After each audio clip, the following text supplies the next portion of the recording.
Okay. So you you all are probably aware that the best way to learn a programming language is to program in it. And so I thought, why not program a 2E-ish Wordle game, which I have some like rough working versions of, and I'm sort of vectoring us towards.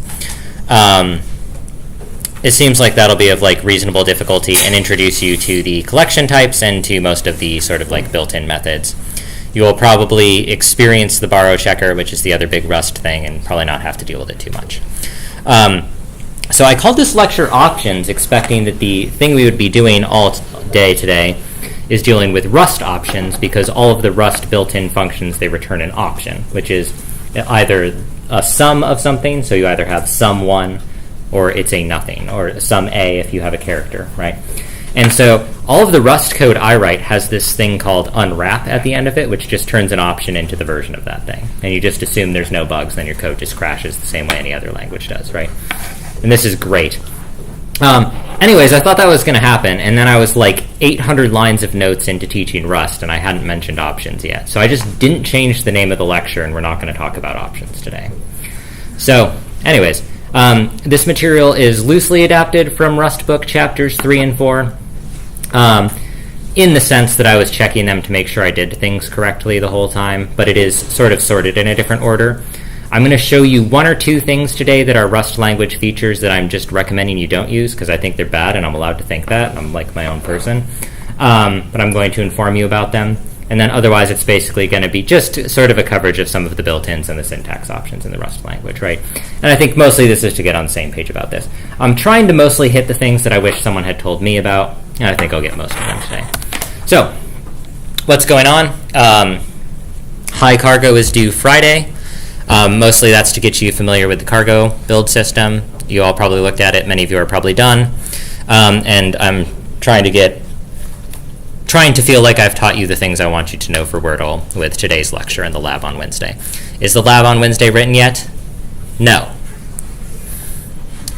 And there's reasons for that are valid related to my personal life. Don't worry about it. It'll be ready on Wednesday. So I remembered in Markdown, you can make the little checky boxes. So my slides now have interactivity. I thought this was kind of fun. And you know how I do with interactive websites. Okay. Mutability. I would like a volunteer to pretend they know what mutability is and explain to the class what it is.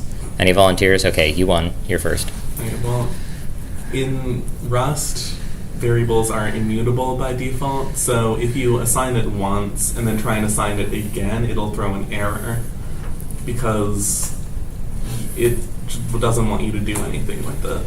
And so you have to specifically say, like, let this be a mutable variable. Okay, is there an equivalent to this in a programming language we might all know, like Python? Python tuples are immutable and lists are mutable. Great. Do you have your hand up? Do you want to add anything? No, I think that's cool. I thought that was great. So these slides are going to attempt to explain mutability. Okay. So I think we can all agree that Python is a bit sketchy, right? Like, sometimes you look at Python and you're like, is that allowed? And sometimes you look at Python and you're like, there's no way that's allowed. So anyways, here's something that I don't think should be allowed. I think creating a variable and updating a variable should look different. They should be visibly different. And the reason they should be different is because different things are happening in the computer when this happens, right? When I create a new variable, there has to be some place in the computer where that variable lives, and then it is populated with some value. When I update the value, I don't create the new space, I just change the value at that location. Python obscures this distinction. That's fine, it's allowed to do that. It's a scripting language, right? When I type echo hello world into the command line, right? It's not like I'm thinking about the space that the characters hello world live, right? I don't think about that, I don't perceive it, right? But in a systems programming language, we do see that. So I don't think this is objectively bad, but I did want to provide a link to Backstreet Boys' I Want It That Way, because it has the line, tell me why in it. And I think that's interesting, right? So when you see a single line of Python, you do not know the memory usage of that line. This is important, and this is important if you are a compiler thinking about memory. The other scripting language is JavaScript. How do I get the JavaScript interpreter open here? It's like over here. Right, so is this real? And you are not required to know JavaScript by me, but you are perhaps required to know JavaScript by the economy, but it's not that hard to learn, so I won't worry about it too much. So in JavaScript, I'm pretty sure I can, in fact, say x equals 10, but you're really not supposed to do that. You're supposed to use let when you're creating new variables, so you say let x equals 10. And then when you say x equals 9, it updates the value of x, right? And this is sort of the supported or official or recommended way of doing these things. And then because JavaScript is a degenerate language, it allows you to not do that and bypass it, even though it has linguistic support to do the right thing, right? So my claim is that, I did not mean to click that. Why am I clicking? What's the keybind to open inspect? That's not it. That's close though.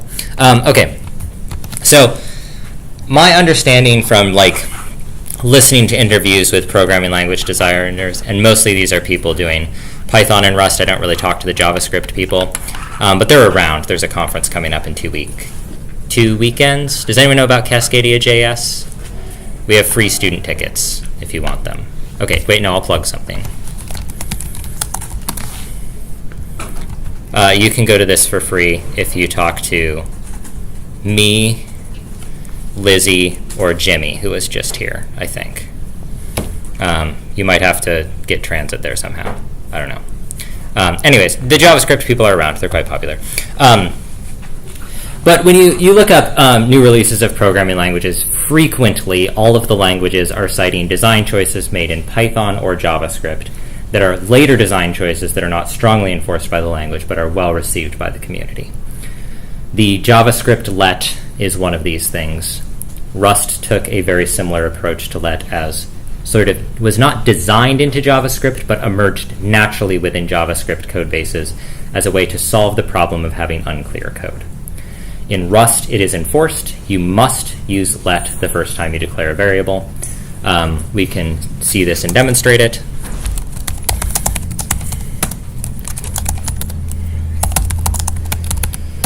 So if I want to create some variable, I cannot say x equals 10. That's against the law. But I can just throw in a let, and then it will work amicably. And then I can also print out that x.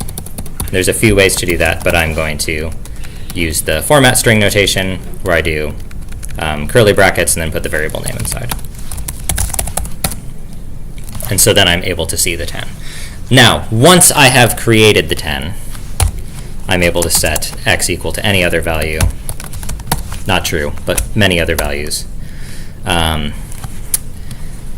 this is the difference between Rust and JavaScript. The JavaScript equivalent to let is actually something a little bit different, which is the const declaration. So if I say, why is that popping up? Const x equals 10, redeclaration of let x. I wonder if that's, I might have to just use a new variable name. Const, we'll call it c equals 10. And I'm going to semicolon terminate this because I'm used to doing that. Now I have created a constant named c. And this value cannot be altered, so I cannot reassign it to 11. That's against the rules, and that draws an error because that value is immutable, right? Immutable is when you can't change it, which is so weird. They should call it like ephemeral or something. In order to do this, the closest equivalent in Rust is to add mute.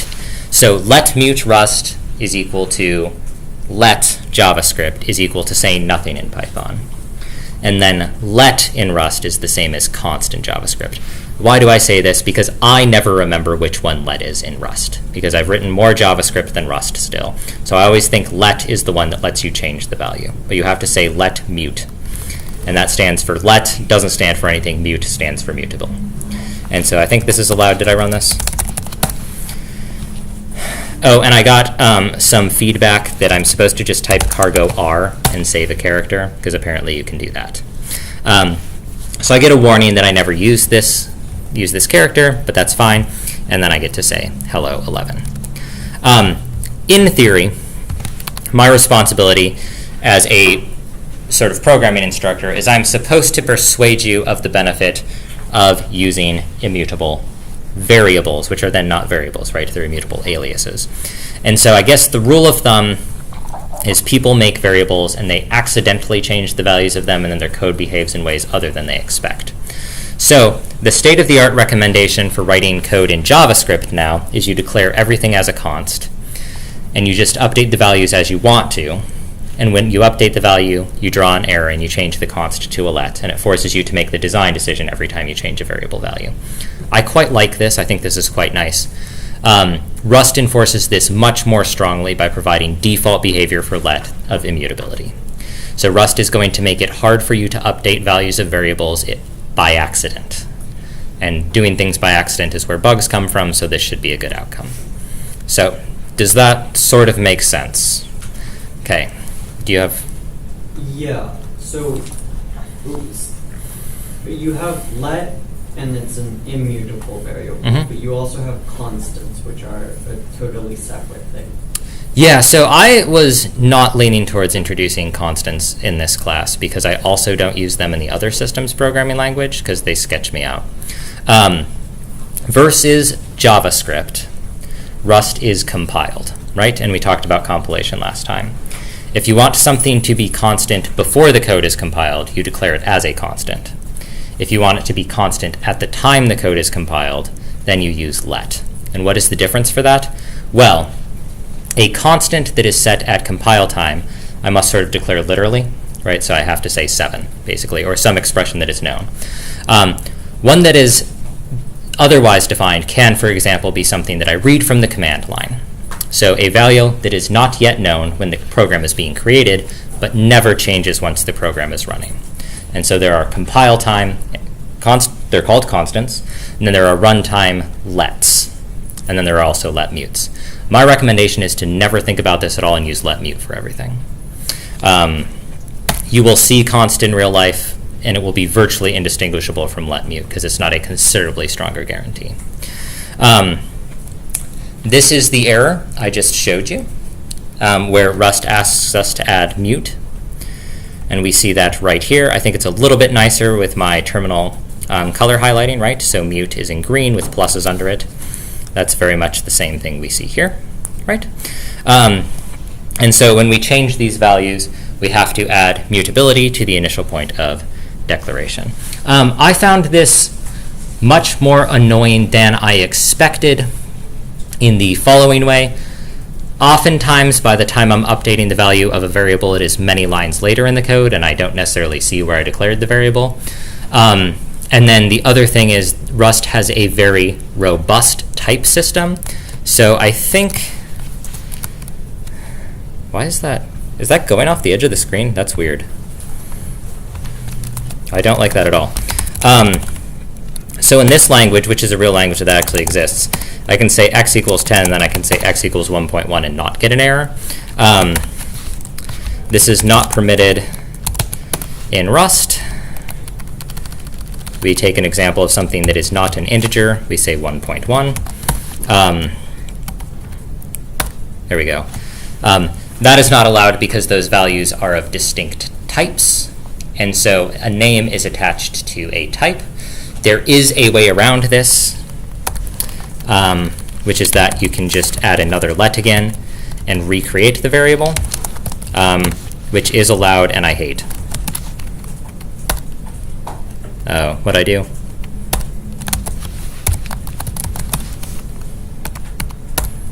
There we go. Isn't that a different x though? It Yeah. is shadowing the first x, but you still have the first x as a value. How do I refer to the first x? X prime? I don't know. So I don't think Oh, I see. Yeah. This is a destructive update to the namespace. There's no way to refer to this X. And that's considered a design feature because it prevents you from accidentally referring to values that are considered expired. So where this usually comes in handy, what did I type? Oh, oftentimes it's done this way. So you use a previous value. Mostly I see this with data frames. So you can use a previous value. Oh my gosh. Oh, that's not allowed in Rust. That's nice. Is there a cast? As. .as float? No, it's just parentheses, space, the word as float. Parentheses? Oh, on the X. So you do parentheses there, and then you do space as float. Yeah, and then the parentheses go around all that, I think. All around all of it? Yeah. That's how I disgusting. Parentheses might not be needed depending on how the scoping is. Oh my gosh, I keep accidentally deleting. So my brain doesn't know when the shift key is being pressed on my keyboard, and I just get lucky like a pretty high percentage of the time. So I keep trying to press X to save and exit, and it's actually registering as a single character delete over the last character of the file. That's what's happening, in case you don't know. It took me forever to figure out this is what I was doing. So that all of those missing delimiter errors, that's because I deleted this close curly bracket, which also, by the way, you don't need in Python, the language I just spent 2 hours teaching earlier this morning. There we go. So that's, oh yeah, because I mean F32, right? Because there's no such thing as floats.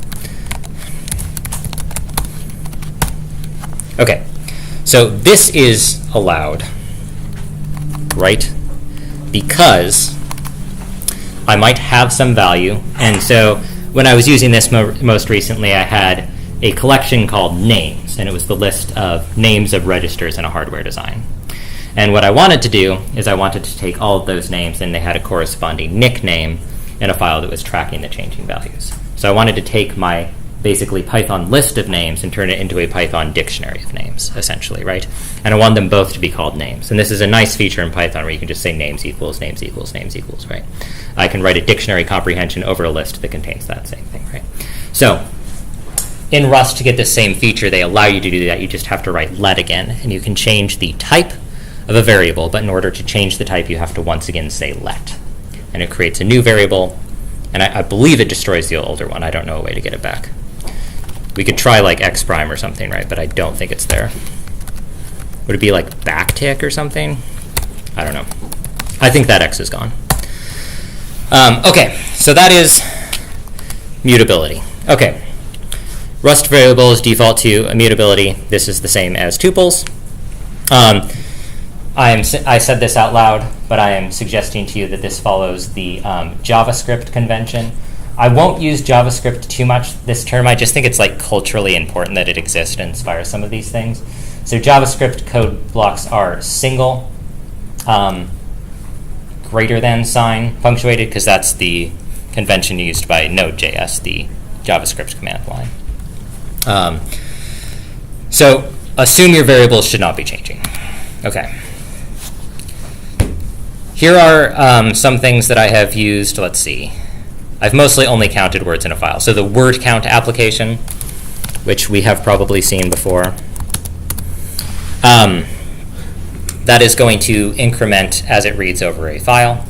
So in order to do that, you have to keep increasing the values. So that has to be a mutable value, right? I find it is relatively uncommon in Rust. I'm needing mutable numbers. I usually should be writing loops over collections or something like this. So I'm really not changing my numerical values that much. I'm very rarely using mute, but I'm using it once in a while. I don't know the best way to write like what I thought of as an analogy here, but so what this says, I will say it out loud to you. Did I say honk, shoe, snork, me? That's okay. Are you all into like honk, shoe, me discourse? Okay. Okay. So the Rust let mute I think of as being similar to the JavaScript let, which I think of as being similar to Python lists, because that's the mutable collection, right?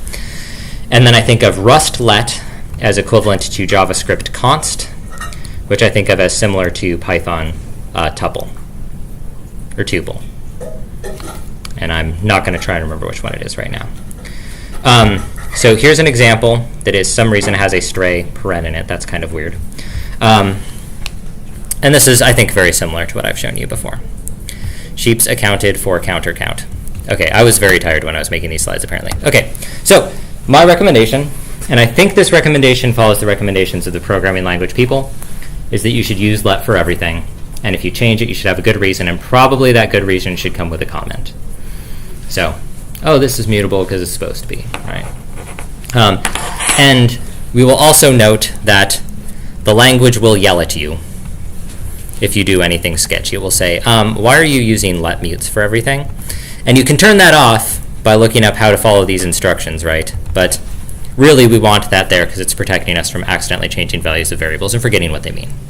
We don't ever want a variable to be sort of out of step with what we think is in that value, and usually that happens when we're not entirely clear in our mind over whether we have the string 23 or the integer 23, and we need to write that down somehow. So let forces you to keep it the same.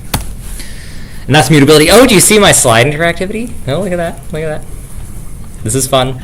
We all having fun today? I'm having fun today. I had a blast making these slides. I was like so into the Rust language after making these slides, and then I went and wrote some Rust, and I hate it again. So we'll see what happens to all of us. Okay. Can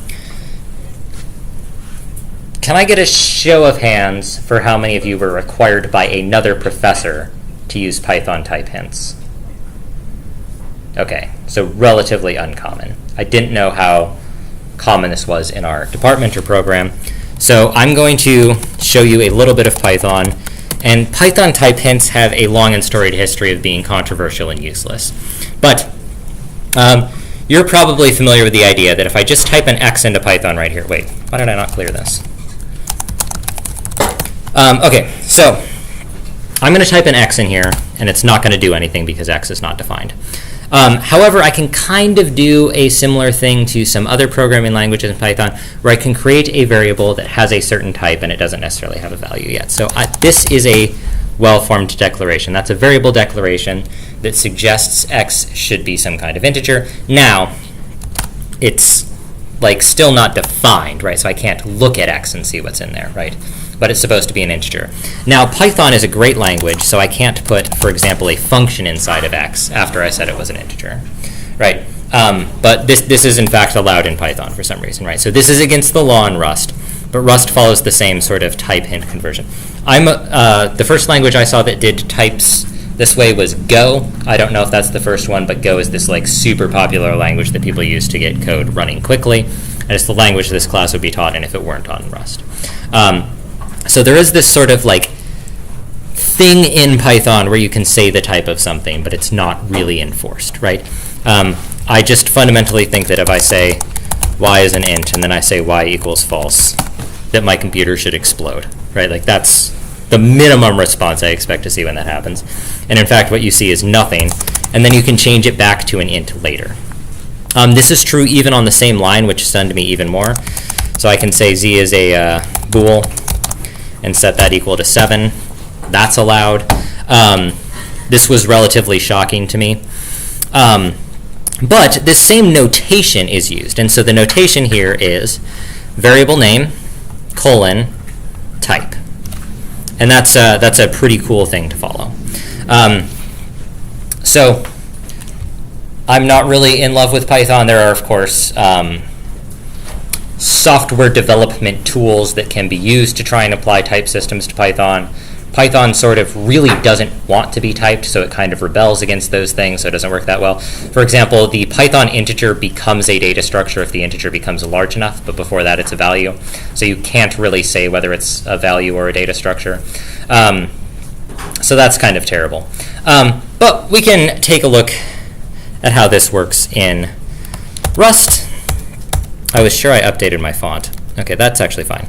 That's probably supposed to be cut off there. Okay, so let's just take a look at this in the context of Rust and what it's gonna throw at us. So we are going to get out of Python. I'm going to, I'll clear the screen, and I will open source main. And what do I want to do? I want to Let's see. Function F11, cut. Okay. I really don't feel like Linux wants me to be using a graphical user interface at all. I don't know if any of you have this impression, but anyways. Oh, so fun fact, you all voted for the ungrading. I was going to give you a letter grade of extra credit for using Linux this term. So that's how much I would like you to try and install Linux on your computer and make people in the department that are more familiar with using it help you if you have any problems. Why do I say this? I went to grad school at some point, and so my plan was always like, I'll get through undergrad and then I'll learn Linux in grad school. But the problem is when I was in grad school, I never saw a single other human for 6 years, which meant that if I had a problem with Linux, I had to ask an email list, right? And those people on those email lists, they think you know what you're doing, and you don't, right? They're like, oh, just type this in. And I was like, I don't know how to type, right? So now is the perfect time for you to learn Linux, so do it. If you need help setting up Linux, I'm trying to twist arms in the Computer Science Student Association to having some install media around. If you're on Mac, good luck. But if you're using Windows right now, ooh, we do respect you less, right? And we don't want to respect you less. Like, we can't really help it. It's just we all used to use Windows, and we don't anymore, and we like miss our computers working, but we still feel better than other people, right? It's like it's this very complicated emotion. Okay, so let's write some Rust code, because that's what we're doing in this class. What was I doing?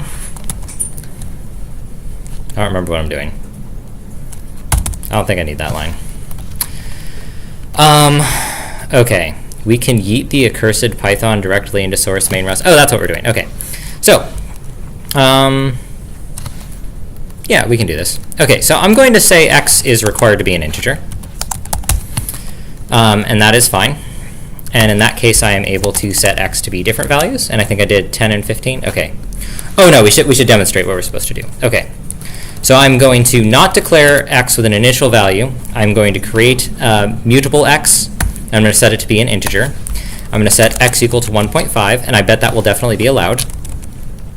And then I'm going to let y, which is a float, be equal to the string hi.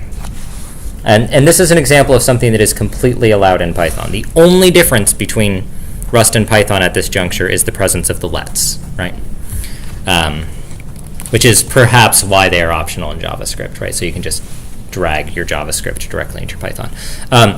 In the olden days in this department, maybe 2 years ago, there was a lot of people discussing how allegedly Python and R are different languages, and like we all know that's fake, right? So of course I wrote some plot9 in Python and just like dragged it from VS Code directly into RStudio and pressed run, and the exact same text ran and produced the same image in both languages. That's JavaScript in Python, right? And that's why all of them have optional things like, oh, you can put a semicolon at the end of your line. Okay, let's escape this. Let's cargo run. And now I'm sure this will work because it worked in Python. And Python, it has been explained to me in great detail by myself 2 semesters ago that is a good language, right? Oh, we're ruined. Oh, we used Python types instead of Rust types. Not to worry, I have a plan. We'll find int, and we'll change that to an i32, which is what is recommended, which stands for an integer with 32 bits of precision. And if you don't know what that means, don't worry, you'll figure it out. Okay. What's going on here? What? 1.5 isn't an integer? Hi isn't a float? The programming language won't let me do terrible things? I didn't know programming languages could be good. And we can debate whether this is good or not, but it is certainly something, right? And so we can make this allowed fairly easily, like so. And then, oh, wait, I said it's a string? Oh, because it's in quotes. Who put those quotes there? Do you see that? Did one of you put those quotes there? I know it was one of you. I don't know which one. Do you see I put in a capital X to try and save and exit? That's because my shift key is sentient.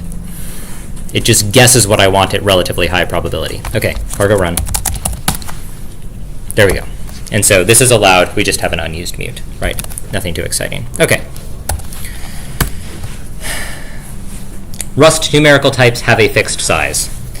Can I get a show of hands for how many of you know about NumPy?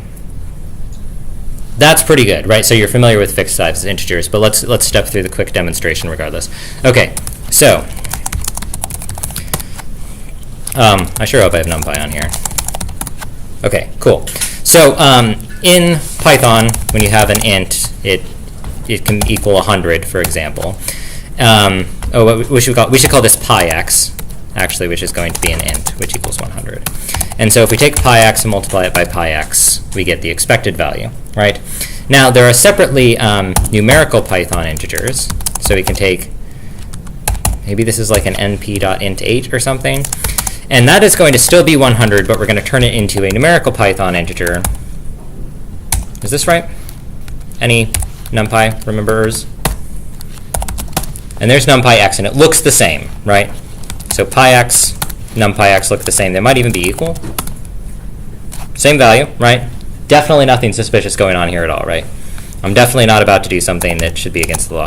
Okay, so we'll just multiply 100 by 100. Well, no, I think we should check to make sure we remember what 100 times 100 is again, because I'm pretty sure it's 10,000. And I would be like really surprised if it were anything else, right? But of course, it's actually a runtime overflow warning encountered in scalar multiply, right? So what's going on here? Well, this int8 can store 8 bits of information. 2 to the 8th is 256, so it's not big enough.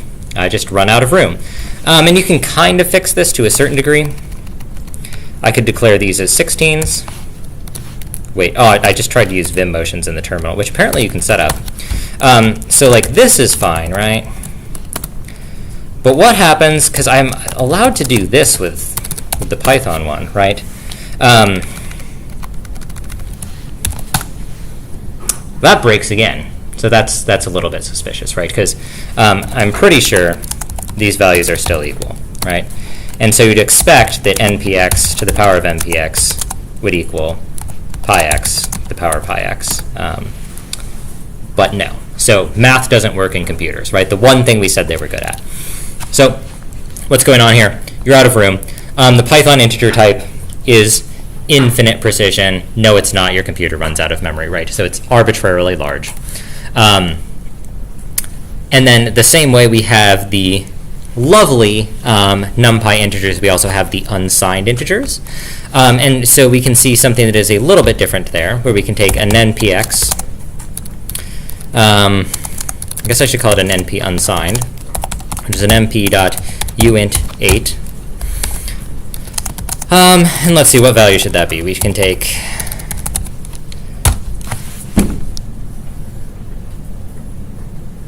I'm trying to think of the really, really fun square numbers. Let's make it a 13. I think that's fun. So I think NPU, and if I square that, I get 169. But if I change this back to being unsigned integers, or to being regular integers, this will also overflow. No, it won't. Wait, is that allowed? I didn't expect it to do that. It's 13 times 13, or it's 13 squared.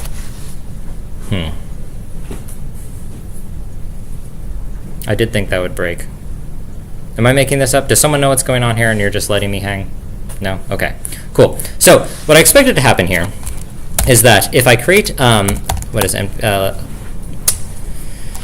make npx, which will equal an np.int8 of 13. Okay. And if I keep adding to this,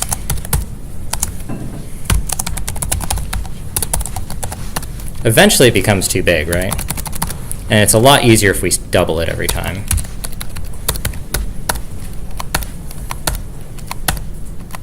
Wait, it's still getting larger? What am I doing wrong? Oh, it somehow became an int64?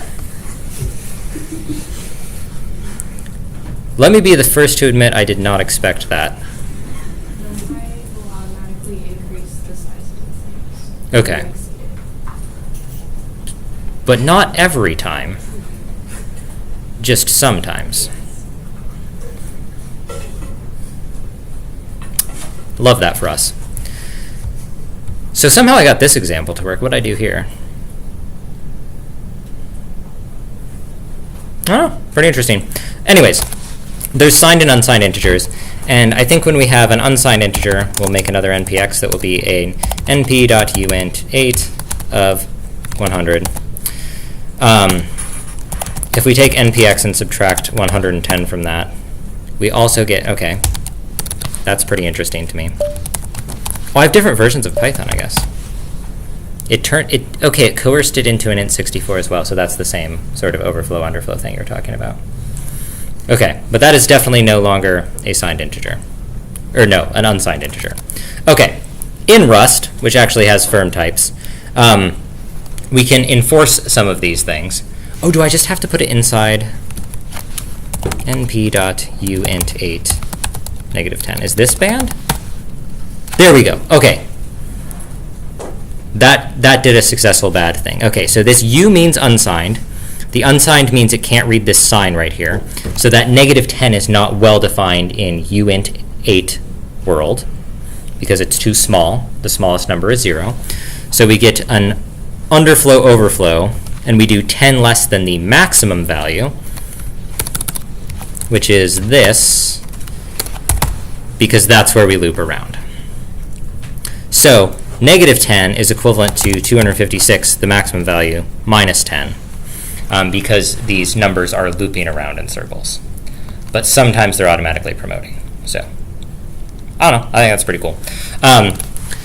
And despite being cool, it's ludicrously unsafe, so it's not allowed in Rust, right? So why is this not allowed in Rust? I'm writing an operating system, and I have to track how many running processes there are.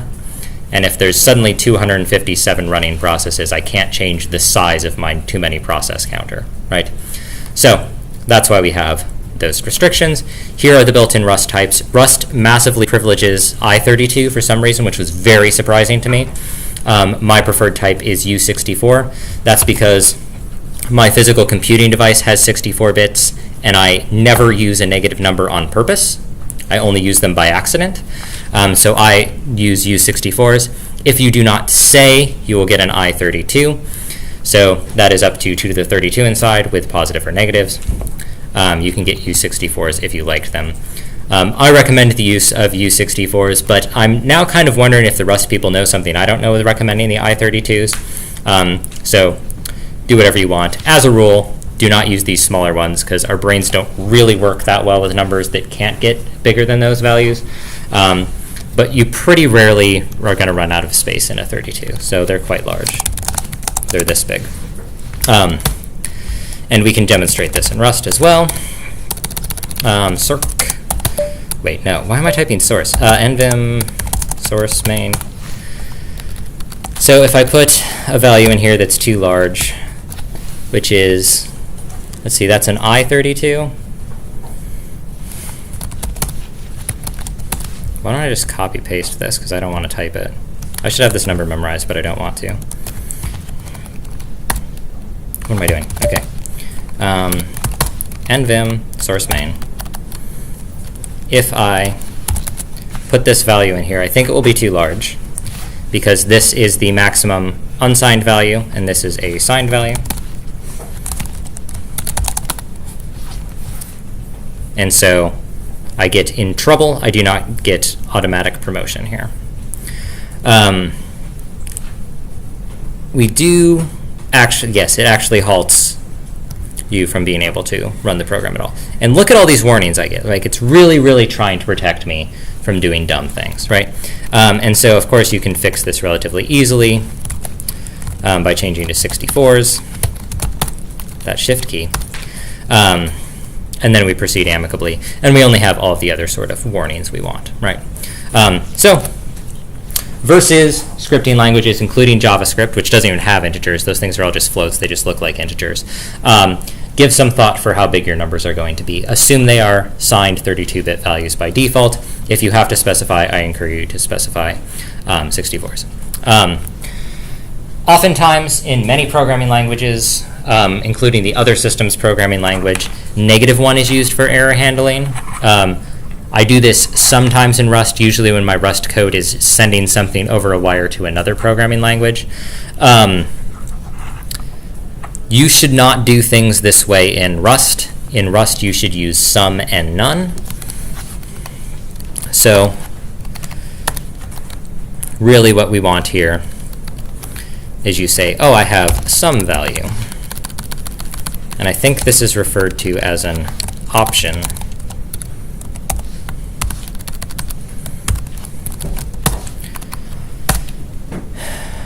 Oh, and it's not mutable. It doesn't need to be mutable. So I'm going to get rid of some of the junk here so we have fewer error messages.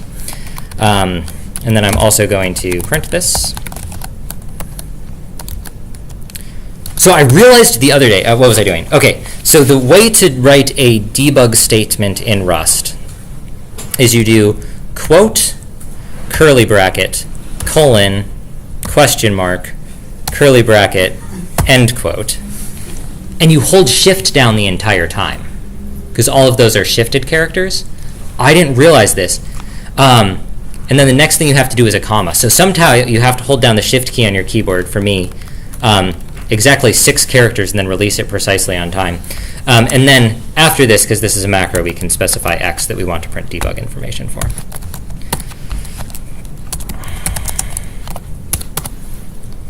So that will show us the sum value. And then I think we can also say, is it none? I think that's right. And so that's allowed. So this is the way you're supposed to specify an error condition along with an integer. You're not supposed to use a special value within the integer range. They can be hit by arithmetic by accident. You're supposed to use sum and none. Python, of course, allows this because you can, I don't know, you can say an integer equals to none, right? I don't know why that's allowed, but it is, right? So sort of implicitly in Python, everything is already an option type. Anyways, here's our guest star from last time asking me why I didn't use options for some Rust code I was writing. And it's because I was interacting with a library that I didn't think had an option type. It turns out it did. So the data science people get to use nullable integers, so they get to use options. So actually Rust is a pretty good data science language. Didn't know this. That's fun. There's a typo here. So there's a bug bounty for that if you're the first person to post it into Discord to tell me to put a T there. I will respect you forever. I already will respect you forever. My respect is not conditional on you finding typos in my slides. Sometimes I put extra typos in my slides just so I can respect you all more. That's how much I care about all of you. Okay. Anyways, if you're ever wondering how big integers are, you should actually think about good ways to test this. There's reasons to do this, right? Every once in a while you'll be on a system that has 30 bits of precision or something, and it can be fun to find that out. Okay. There are, in fact, floats in Rust, and I'm saying you can't use them. So you can use them if you want to, but if you have problems in your code caused by floats, or if you ask me for help on floats, I reserve the right to ignore you. And the reason for that is because I think the reason that you would learn Rust is to write an operating system. And an operating system, according to the best people at writing operating systems, should not have floating point numbers in them. Now, you can look up the reasoning, which I've linked here. I find it relatively persuasive. It's kind of out of the scope of this class, but I've had an axe to grind with floating point numbers forever because they do things I don't like. It's kind of weird that they can be not a number, right? That should be an option type, right? So floats, I think, were a good technology in 1985 because they solved an emergency that no one could specify how to say 1.5 inside a program. We have better ways to do that now. There are many better ways to do that now. Floats are still useful for historical reasons. I think if you're writing code that contains floats, you should write Python, or perhaps JavaScript, or perhaps Go. There are certainly people that write high-performance floating point code in Rust, I would assume. I've never seen any of it. I don't know what it would do.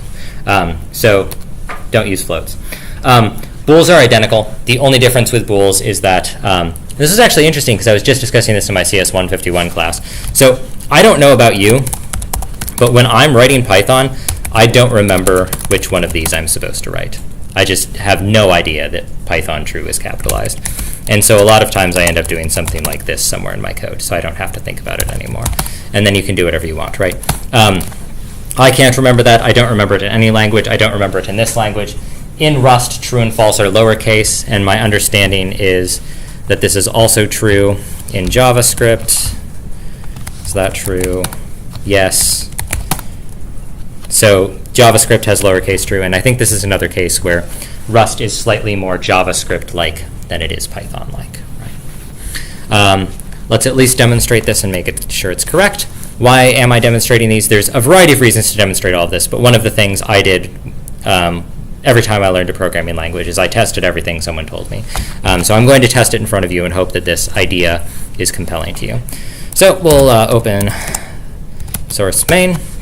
I'm also going to add an additional thing here, which is that I'm going to clear my terminal, and then I'm also going to cargo run as soon as I exit. So I'm just going to do all of this in one command because it's a little bit easier than typing it a bunch of times. So we'll come in here, and we're going to try and, I don't know what I'm doing. We're going to try and create a Boolean variable, which we'll call it test, because usually my Booleans are tests, and that will be equal to true. And then perhaps we'll write an if statement, and we will say it's true. No, we won't. We'll say it's test. I think that's fine. And we can also do the sort of debug terminology here and follow up with test at the end. These are all just different ways of doing format strings. I feel like I'm required by law to end all of my functions with a return statement, so once I thought of it, it was there. Why do you don't like returns? No. Do you like it without the semicolon? You don't even have to have return if it's at the end of the function. You don't It have to. returns whatever is there. But it's true. It is true. That was true. Good job. I'm pretty sure the compiler is going to yell at you, too. You think so? Because it didn't. Oh, I guess it didn't. Yeah. I'm surprised. I know it does, either the compiler or Clippy does, yell at you if you're actually returning a value versus null value. Yeah, I got it. Unneeded return statement. Clippy's mad. He wants me to remove return.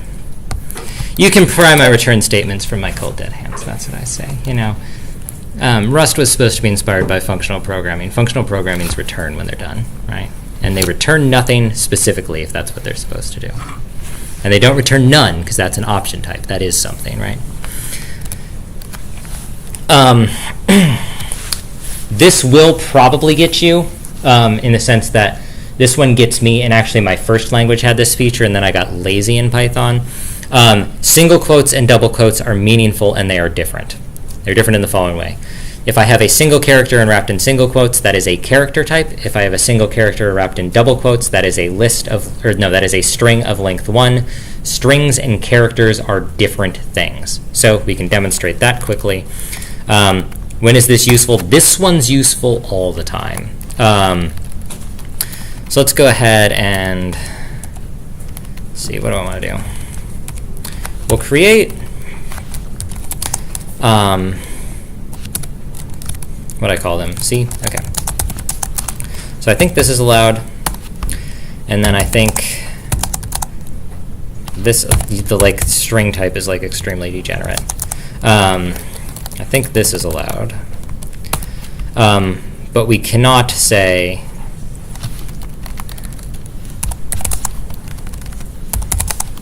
this one's not allowed. I can't say C equals B. That's banned because B is a string. And I can't say S equals B because that's not allowed because B is a character.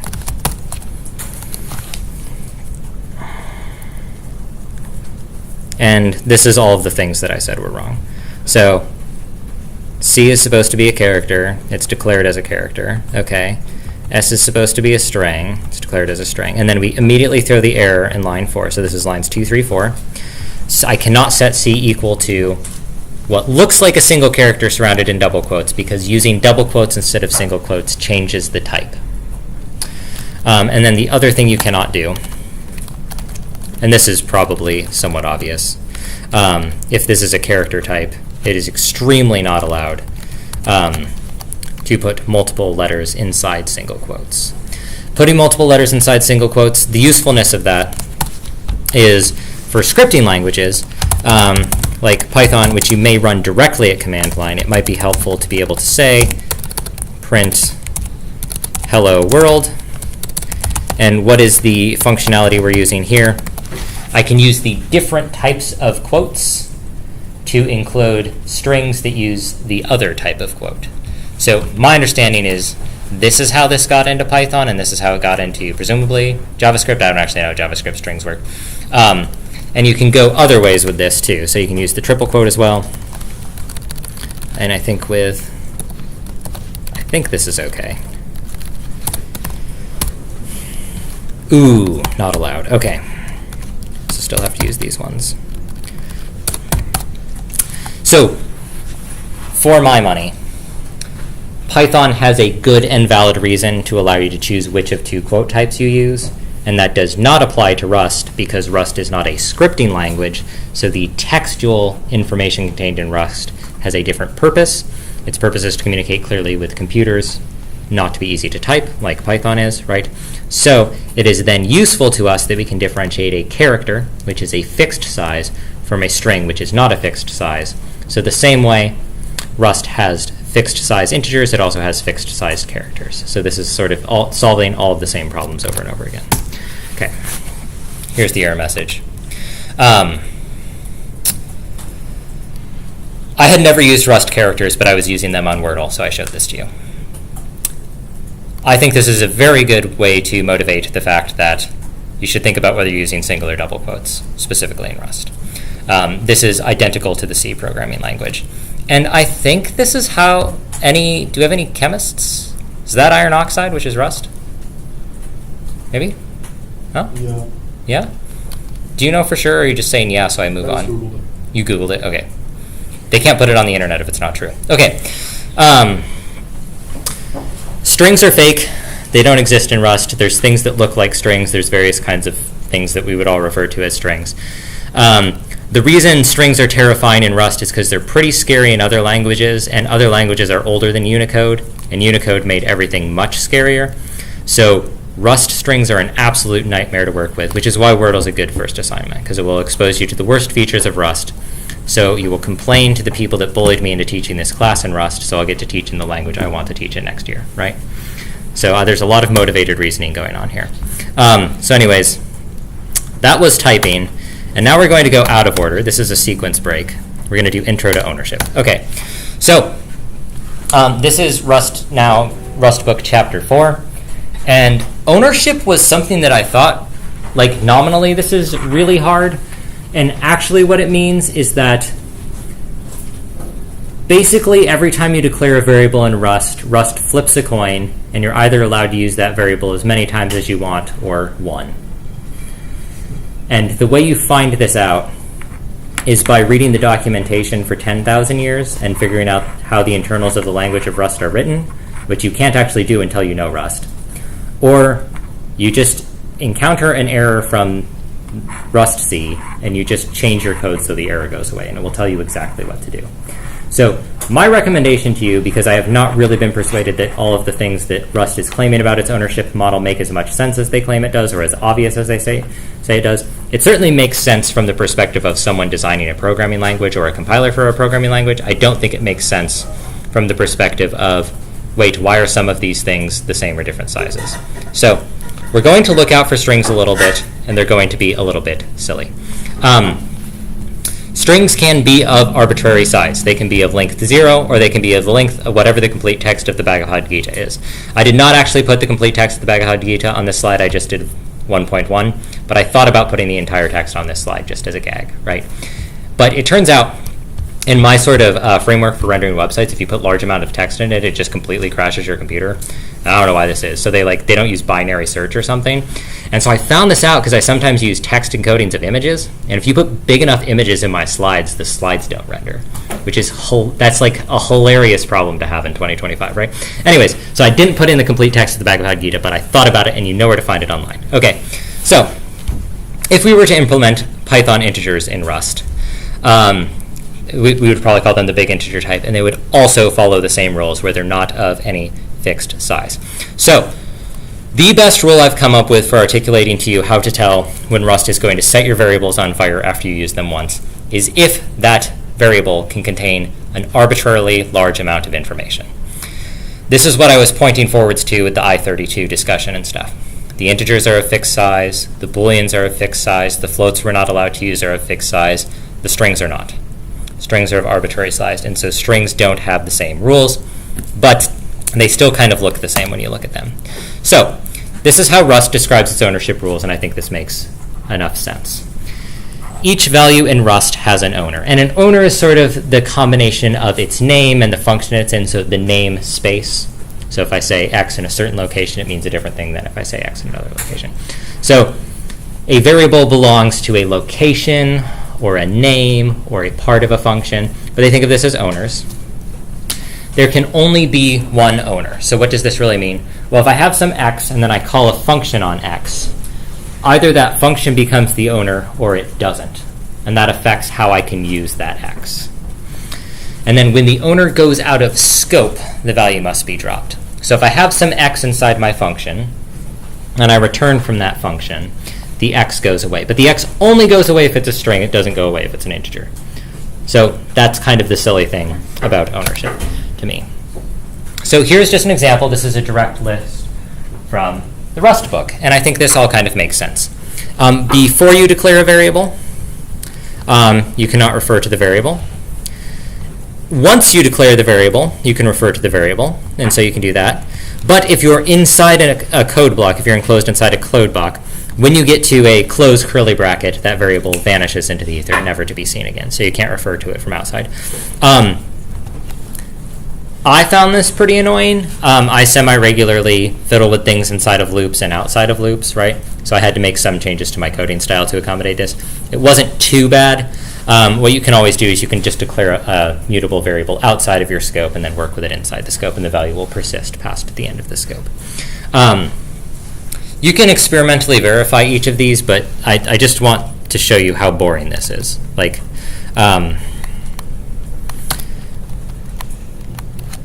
I really don't know who thought you can print ln c up here, right? Oh, okay, I'm going to type all the things again. Okay, so it's paren, which I'm typing shift for. Okay, shift, paren, curly bracket, nope, paren, quote, curly bracket, colon, question mark, curly bracket, quote, paren, semicolon. No, semicolon's not shift. Okay, here we go. So, wait, oh, that's not even. Okay, I have to specify I'm trying to print C. So I don't think we expect this code to work because C isn't defined yet, right? Like, to me, it would be odd if this code worked. And so, like, thankfully it doesn't. But anyways, they specify that. Okay. So what we're dealing with here, sort of under the hood, and what we're sort of dancing around, is I wasn't sure the best way to describe this, and because I think so much of Rust is taught in text, and I have to talk about it, there are capital S strings. So this is the capital S string type in Rust. Sometimes when I've taught other classes, I've referred to strings as str, S-T-R, all lowercase, just trying to pronounce what it looks like, right? So I'm going to try to call these things capital S strings. All of the strings, or the things that look like strings we've worked with so far, are not capital S strings because they are string literals. And what is a string literal? Well, a string literal is kind of constant. It's constant in the sense we discussed constants earlier. Because I write it directly into the program, it's never going to change, which means it does have a fixed size, which means it doesn't follow the same rules. But if I read command line arguments to, for example, a command line tool, that thing can change size. Or if I try to print out a number, I don't know how many characters are going to be in that number, right? So the capital S string is the string of varying size. And so I can do things to the capital S string that I couldn't do otherwise, such as I can do push and pop operations on it. So it is essentially a queue, stack, list, whatever you think of, some sort of abstract data type. But it's an abstract data type chock full of characters. And it functions the way these data types function, where it lives in memory somewhere and it can change size and it can be updated.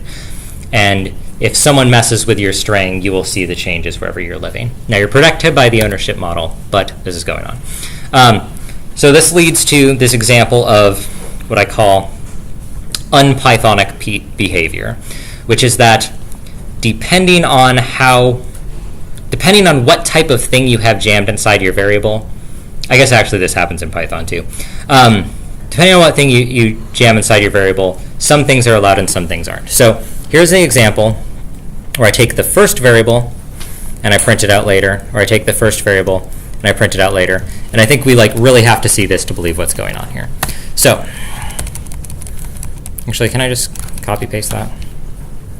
Is that allowed? Okay. So I take an x, which equals 5. I let y equals 5, or y equals x, and then I println. Can I do it? What a silly language. And I can refer to x because x is within the scope. It was declared up here. I think this is allowed. I'm going to get yelled at for not using variables, but that's okay. And I can see the 5. Okay. Now we can change this to now being a capital S string. And the way we create a capital S string is usually with from. And then we put in a lowercase s stir. So we just type in something in quotes. And then we set y equals to x. And this is not allowed. So the only thing I changed, and like, yeah, it's a string instead of an integer. I understand the values aren't literally the same, right? But suddenly, the same combination of using equals and references breaks when I switch from using something that is of finite size to something that is of infinite size. And this is due to the ownership model. So when you see this arrow, borrow of moved value x, what is happening? Well, when I take this value, which is a data structure, it just looks like a string, but it's not really exactly the same as a data type. It doesn't really have a value in the classical sense, right? When I take this x and I say, I'm going to use y to refer to that x now, now y owns 5, the string 5, right? Which means x can no longer own the string 5, which means x can no longer look at the string 5, which means that when I try and print out x, I cannot do that. So in order to get around this, what you can do is you can create a clone, which makes a second copy. So now and I believe it's a deep copy. Clone seems quite sophisticated. So if I clone this thing, then I'm able to do this, which is really weird to me. So I don't know. The thing in particular I don't like about this is that I think the types and the variables should have to look different in some way, but I can't actually come up with a way to do this. So I was thinking it'd be nice if they required you to use capital names to refer to variables of this type, the way they use capital S for string, but I don't know. Yeah. Would you be able to make y be a pointer to x and not reassign ownership?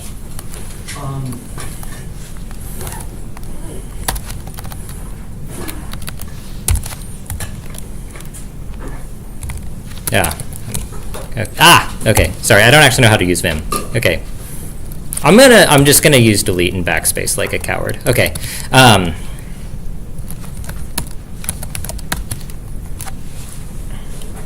So yeah, that's allowed.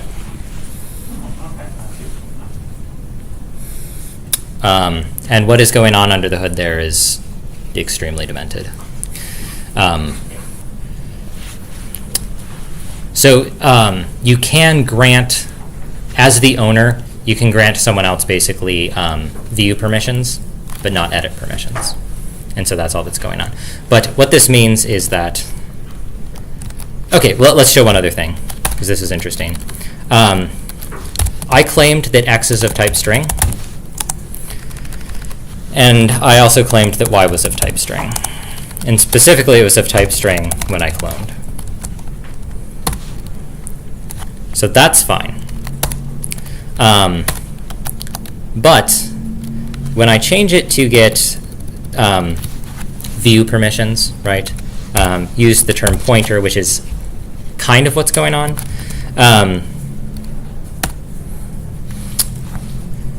that's not allowed because it's a different type.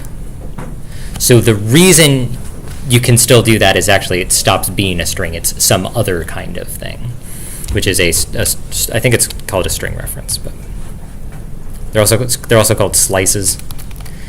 So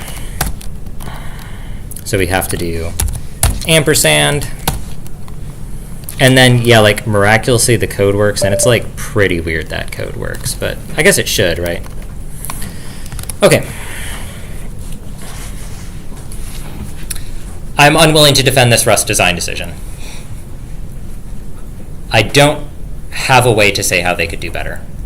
The closest thing I've come up with doing better is you're required to name variables that behave like this in all caps. That's the only thing I can think of, right? And then you're like restricting people's variable names and stuff. It's like you can't really do that. I don't know. The more I've used Rust, the more it's been obvious to me which types have this feature and which types don't. It was mostly a pain point when I was picking up the language. And it's actually unclear. You shouldn't just pretend that integers also have ownership and just write code that assumes that, right? Saying let x equals 5, let y equals x is like a terrible way to write code, right? So maybe we just shouldn't do that. And maybe the other thing I should do, maybe this should become my opinion is, things of fixed size should just also have ownership. I don't know. I don't know that would make your code that much more horrible. Rust already looks absolutely atrocious to me when I look at it, right? So I don't really see the reason to have inconsistency when it already looks bad. I cleared this with the person that talked to me about it. I have a secret inside source with a real job. So this is someone who is not a professor, who writes Rust, I think, for a living, maybe a few other languages. It says, whenever I use Rust, I just always clone. It's like always clone everything. You just clone no matter what. And if people ask me why there's so many clones in the code, I just say, like, oh, I was going to fix that later. And I was like, that's kind of a silly thing to think. And then I typed code into Rust that should have a clone in it, and Rust was just like, you should probably just clone this and figure it out later. Right? Like, that's what it said. Consider cloning the value if the performance class is acceptable. Am I a performance engineer? Like, do I work for NASA? No, I don't have a real job, right? So once you have a real job, right, if your manager is like, hey, why is your memory usage pattern so bad? You have to be like, oh, I was going to fix all those clones later. I just didn't get around to it, right? So just clone everything. What I hope, and I think we saw this here, is that when I typed this in, which is something that to me sort of makes sense to write, and I don't know how you'd write this, a lot of nonsense popped up, but the very last line is, hey, can you just slam a clone in there for me real quick, and then I'll let it compile. I was like, absolutely. It would be my honor to slam a clone in there. I respect, let's see if we've got any nerds in here, Rex and Fives. Yeah? Okay, all right, cool, yeah. We love animated children's shows about the decline of empire, don't we, folks? Right? Much better than watching the news. Okay, so, ta-da, it works. You'll probably want to decompose a capital S string operations into functions. I was using clone in some of the versions of Wordle I looked at, so I wanted to show you clone, basically. If it asks you to use clone, it's a deep copy of a data structure. Just think of it that way. Yeah. You can also use mutable references, but you might find that people...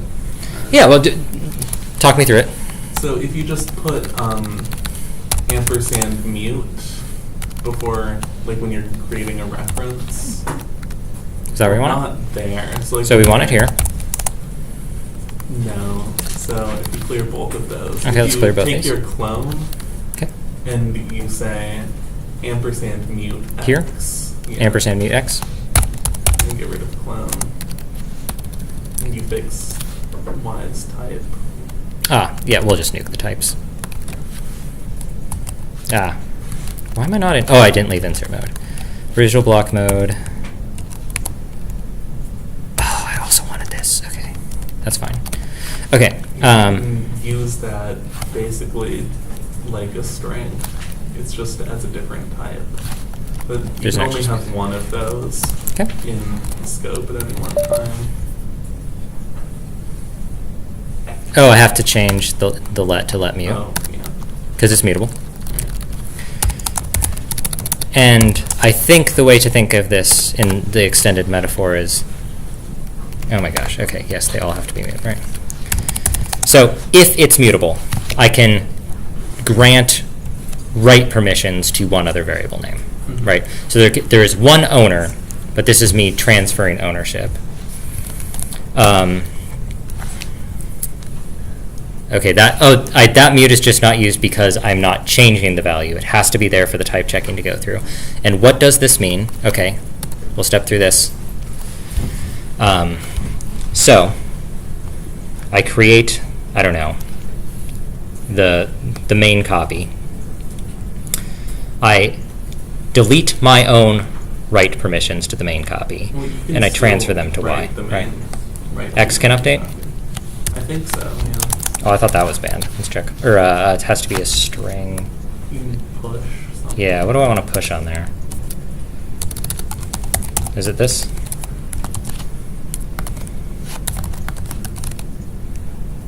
I had it on a previous slide. I think it's just dot push. Yeah, you should stop push. I don't think it's stop push. We'll see. Let's see. Oh! You're right. Wow. Crazy. Kind of feel like... Okay.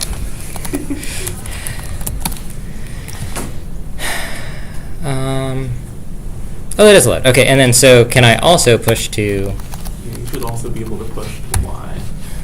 y.push stir 7, and then that y push should occur on the x. Yeah. Why? Oh, only one person can have write permissions at a time. You can only have one mutable reference. Oh, Mhm. because push string takes a mutable reference. Yep. Okay. And so it transfers it back to x. But this should be allowed. Oh. Yeah. So you can distribute your write permissions across variable names, but the first one to use it claims them and blocks others from doing it. So whoever gets there first gets write permissions. The early bird gets the worm, as they say, right? And we all want to get worms. Okay. What are we doing? Okay. Here's some example code. And I would like you to follow along with this because I'm pretty sure all of our terminals respect ANSI escaped color codes, but I don't actually know because I never thought about color in my life until I wanted to implement Wordle without writing a web server. So I think this works, and I'm going to copy it into Rust. I'm going to delete everything with, let's see, visual mode, G, delete, insert mode, Control-Shift-V to paste. Okay. Oh, there's a space at the beginning? That's annoying. Okay. Some terminal hacking nonsense for colors, more nonsense, but 31 equals 32. Does it maybe look to you like there should be some factoring between print red and print green? I don't know. Who could say? That'd be kind of weird if we could factor code like that. Okay. And so we're going to make some 6. I don't want to just say 6. We'll say hello world. Just a little more text. Maybe we'll do like a smiley face. Maybe we'll do a heart. Anyone have any favorite Wordle words? We all like a do. Wait, how do you spell a do? I don't know how to spell a do. A-D-I-E-U. I-E? U. It's French. It's weird. Yeah. Maybe it'll look less bad capitalized. That's fine. Okay. So there's our Wordle words. And so we can make there be different text and colors in the terminal. Can you all check this and make sure your terminals show color? I don't have a Mac. I would accept a Mac. If you have an old Mac that you're trying to get rid of, I will give it a loving home. If there's any shelter Macs out there. So like when you want a cat, right, you go to the animal shelter. There's no Mac shelter, right? Where do I get my Mac, right?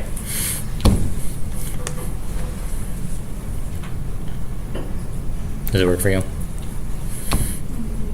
You didn't do it? Okay. Okay. I'm going to give you until this says 30 to do it. And if none of you tell me a problem by then, it's not my problem ever again for the rest of my life, right? Okay. I'm going to take a 3-minute break to go drink some water because I have to yell for another 20 minutes when I get back. Wait, does this class get out at 40 or 50? 40. Oh, I can probably power through that long. Please run this code.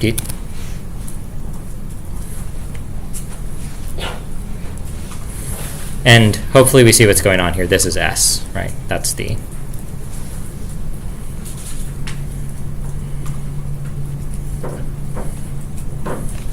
If I type it, will we be more convinced to follow along? Okay.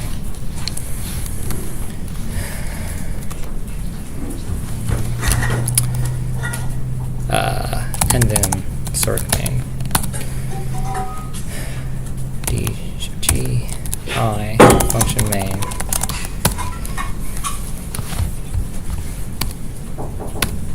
Hello. How many students are in here?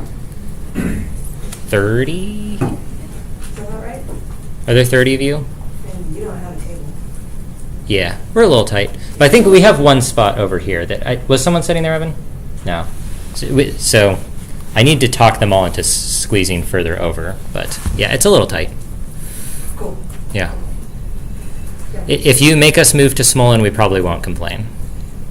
If I make you, If we have to move to like Smolin 119 or something, do you all like Smolin 119? It depends on the chairs. Some of the chairs are bad. Okay. way close there. Okay. Apparently we hate Smolin 119 actually, so I didn't know that. Cool. Yeah. Thank you. Good to see you. Good to see you. So I don't know what's going on with like the kids these days, but we have a lot of classrooms that fit 27 or 28 people, and 31 of you keep signing up for classes. Like not just my classes, like a bunch of classes have 31 people in them. And then we're just all miserable. And then separately there's classes that like 6 people sign up for. So I'm not like suggesting you should do anything, but you should think about that. And the thing you should think about is getting even more of your friends to take this class so we get Ford 102. That's actually what we want, right? If I get over 40 of you, we get to do whatever we want. We run the university, right? Either go find 5 friends or stop coming to class. I stream my lectures. Okay, so I was going to try and convince us that we should do something. Print line. Okay. This is a escape code for a non-printing character. So that's, I think, unsigned representation of a hexadecimal value. And we see the color changes when I fix it. So at least Vim is recognizing that's some special value. Then we do bracket 31M. I don't know what that means, but I know these are color codes. So 31 is a color code. And I think it's red. It says red there.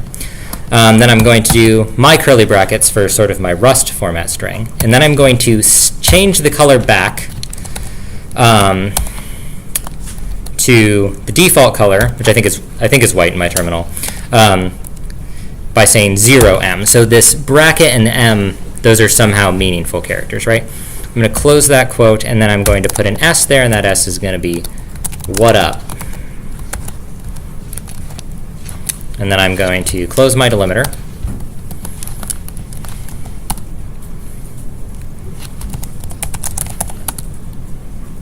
And that works. So that I'm able to change the color in my terminal. And that's unsurprising to me because I was already looking at colors in my terminal all the time, right? So there's like green backgrounds and blue backgrounds and stuff. And I think you can get the backgrounds with like 44 was maybe one or something. Yeah, so I can get blue highlighting. So this is how I did. Is this how you did it? Yeah. I used a proto package. It's a lot easier if you don't have to type it out every time. Just like add the package and then just type .red after the string. I don't think I would deprive someone of the joy of fancy escape codes. You didn't find this joyous? Not if I had to write it out multiple times. Okay. My code factorization was distinct in that I had something called letter that took a character and a code. I suppose. And then don't listen, spoilers, I fed that over zipped vectors. I didn't use that. I didn't Okay. zip anything. I just used vectors and for loop. It's just not even zipping things. Okay. It worked, so. Well, I mean, code working is like besides the point. It's if it's cool or not.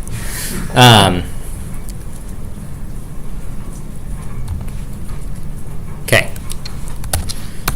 Parameters. I teased this on the previous slide. in Rust, when your functions have parameters or arguments, whatever you call them, I am trying to use parameters more. I always called them arguments.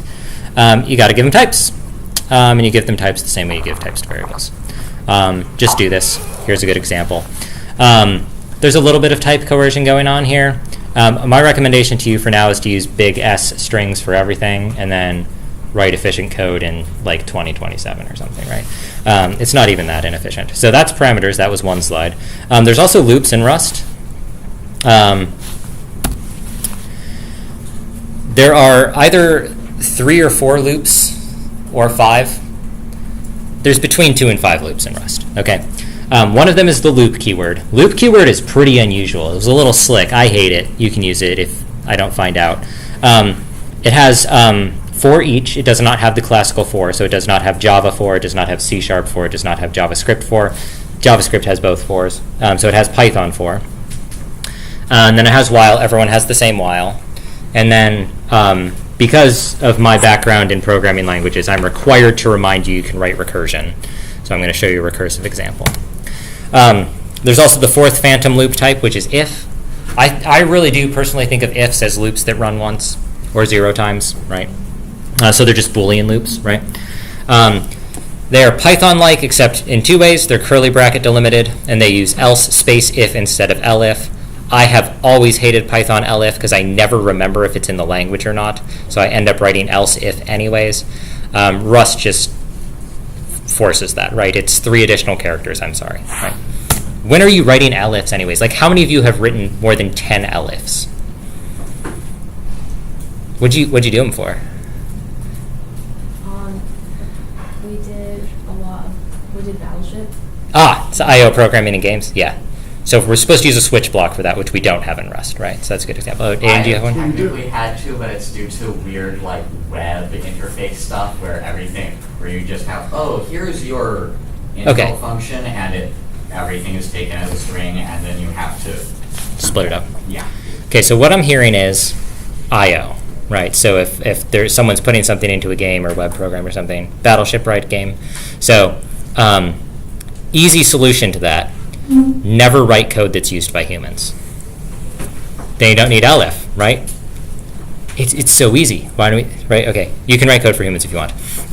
Anyways, here's an infinite loop. This is a literal example. Like, I wrote this. The Rust book literally tells you to just run an infinite loop on your computer. This was so extremely against the rules when I was learning to program, because it was usually perceived that, like, running computers, like, costs money. You shouldn't, like, set cycles on fire. You shouldn't intentionally try and run code that consumes infinite amounts of resources, and they just tell you to run this. I'm telling you not to.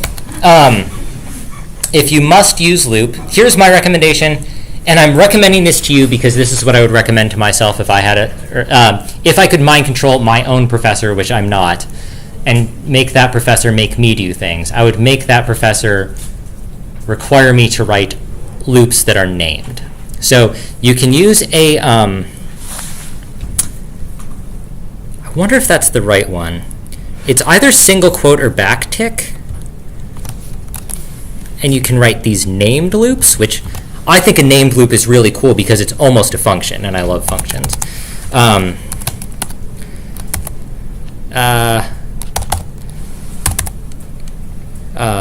Let's see, delete, shift, G, K, I. What do you think these little non-printing characters are showing up here? Because they're coming from here, but I don't know what they are. Do you see them? Okay. Does this one work? No. Okay, so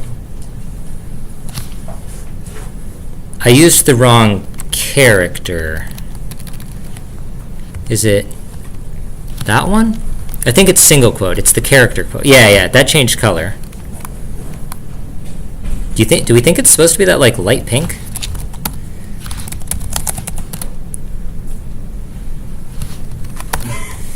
Oh, that's fine. That doesn't matter. I did test this code, but I didn't copy it over after I tested it, apparently. Okay, that's cool, right? So, this is wrong. There's a bug bounty for this. I did backticks, and the reason I do backticks is that's what you use to write code in Markdown, right? I was just used to hitting it by accident. So that's a single quote followed by something that could be a variable name, which seems wild to me. Because what did I just spent so long being like, I wish there was a naming convention you could use to refer to things that are completely different than other variables, right? And I was like, and I can't think of one. And then they get to naming loops, and they're just like, actually, yeah, you can just like throw a single quote before something and it's completely different. That's actually totally fine. That's allowed. We can do that. That makes sense and is also good. That is the official position of the Rust programming language, right? Anyways, these are sick. So why is this important? I think you should only write returns inside of loops, and apparently I'm like the only person in the world that thinks this. If you have multiple nested loops, it gets sketchy really fast, especially for things that are potentially infinite loops, right? So I'm recommending, if you ever write the loop keyword in Rust, give it a name, write a break with the same name, or write a return statement, and I prefer you to write return statements. Anyways, here's the correct solution, which uses recursion. And you could say, oh, that doesn't use any loops other than recursion. No, it does, because I consider that if statement a loop, remember. So this still contains a loop. You might not believe me that this prints the exact same thing, because I don't know how much you've seen recursion. Not to worry. I'm going to demonstrate it. And I'm going to see these weird phantom characters again, which sort of weird me out. So what is this? I have a base case. I start at 0. I'm going to increase while x is less than 10, and I'm going to print x. Oh, wow, look, it's the same thing without using an infinite loop. That's crazy. Okay. While looks literally identical to recursion. I don't know that anyone has ever shown this to you before, so I'm showing you. It is very difficult for me to perceive the difference between whiles and recursive code. And that's why I love it. And then there is also for loops, which are mostly used over, this is an array, it can also work over vectors, but it's the for each loop, loops over everything. And I think that's all. Here's the things that I didn't tell you today that might cause you angst. I think we're out of time, right? Oh no, we had 1 minute left. That's fine. It's because I wasted those 2 minutes trying to finish the LA Times crossword puzzle. Yeah. Anyways, I'll see you next class, and we're basically going to do vectors and arrays, and then I'm going to send you off to do middle. I got a Discord message.